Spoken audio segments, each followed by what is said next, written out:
Pentingnya rasa sakit.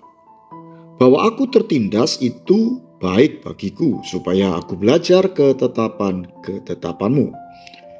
Mazmur 119 ayat 71. Tidak seorang pun yang menyukai rasa sakit, penderitaan, ataupun rasa tertindas. Kita cenderung menghindarinya dan menganggap sebagai musuh, atau berdoa agar Tuhan segera mengangkatnya. Namun Alkitab menunjukkan perspektif yang berbeda. Rasa sakit dapat menjadi alat kasih karunia Tuhan yang sangat berharga. Ibrani 12 ayat 11 mengatakan bahwa tiap-tiap ganjaran pada waktu ia diberikan tidak mendatangkan sukacita tetapi duka. Namun penulis melanjutkan, kemudian ia menghasilkan buah kebenaran. Artinya rasa sakit tidak pernah sia-sia jika itu berasal dari tangan Tuhan yang mendidik dan membentuk kita sesuai dengan rencananya yang sempurna.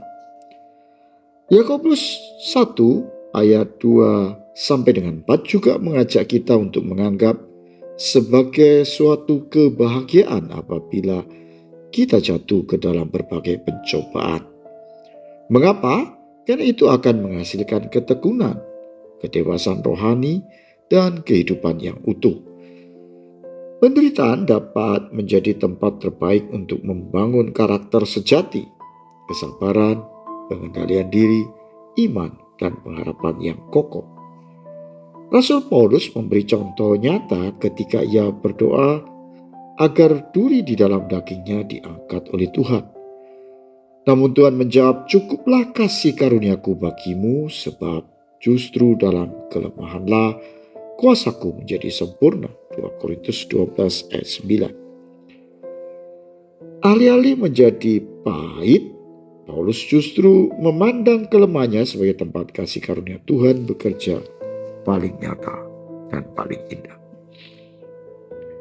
C.S. Lewis menulis, Tuhan berbisik lewat kesenangan kita, berbicara lewat hati nurani, tetapi berteriak lewat penderitaan.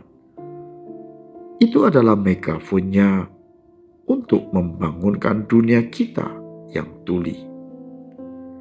Dalam penderitaan kita menjadi lebih peka mendengar suara Tuhan. Di saat itulah kita belajar berserah, berharap dan mengenal kasih setianya secara pribadi dan mendalam.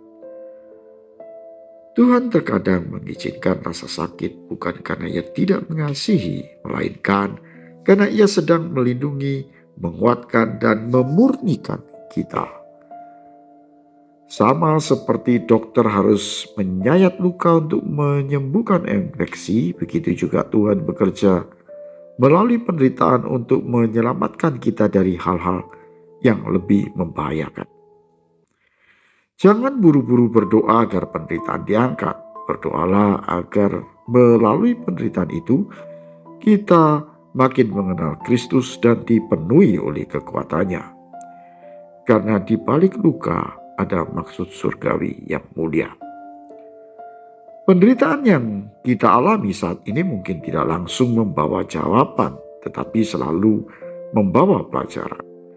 Tuhan tidak menjanjikan hidup tanpa air mata, tetapi Ia menjanjikan penyertaan dan kemenangan yang kekal.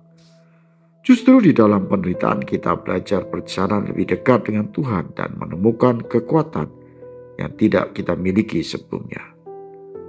Maka alih-alih menghindar, mari kita hadapi penderitaan bersama Kristus. Saat hati nurani kita mulai tumpul, Tuhan berbisik lewat kesenangan. Namun saat kita tak juga mendengar, Ia berteriak lewat penderitaan.